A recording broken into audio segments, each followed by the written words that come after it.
staying with that and some of the changes, rule changes and executive orders and whatnot that we've been seeing since Biden came in, like you said, moving pretty fast. Let's talk about a wildlife species, an iconic wildlife species that the Trump administration, the Biden administration slammed the brakes on what Trump had done there. And I'm talking about the northern spotted owl. And this is actually an issue in your district. Sure. Because that covers Del Norte County, correct? Well, look, there's northern spotted owls, right in this watershed behind me. Is that right? Right, yeah, absolutely. So throughout my district, it's an endemic native species. So why is it so important to protect it, the northern spotted owl? Well, the northern spotted owl is an indicator species for old growth habitat that we haven't protected very well over the years. There's very little of it left.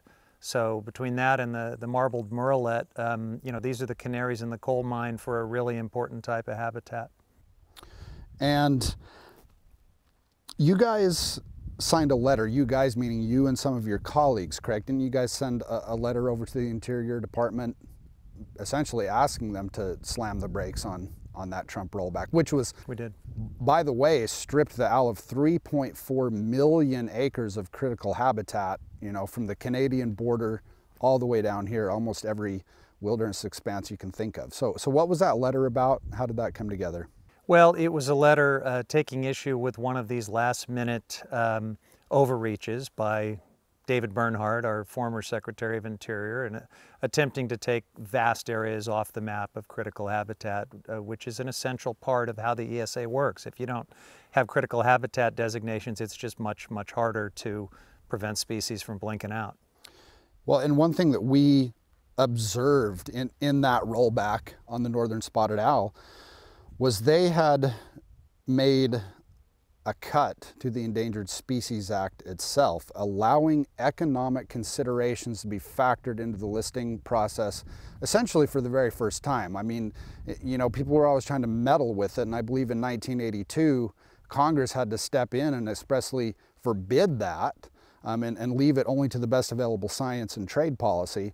The Trump administration got rid of that. And from what we understand, the northern spotted owl was the first victim because the logging industry came in and said, oh, hey, we have all these economic considerations. So that seems to be a gaping hole in the Endangered Species Act. That and the rollback they did that changed the definition of habitat. How are you going to fix that? Well, I think they also prevented threatened species from enjoying the full protections or proposed for threatened and endangered species. There's a number of rollbacks, but I agree with you that adding economic factors into the listing decision is maybe the most pernicious, because you'll just never get a listing. It's always going to be inconvenient to someone to list a species and to do the things necessary to keep them from going extinct, but it really makes a mockery of the entire Endangered Species Act. It's supposed to be about science,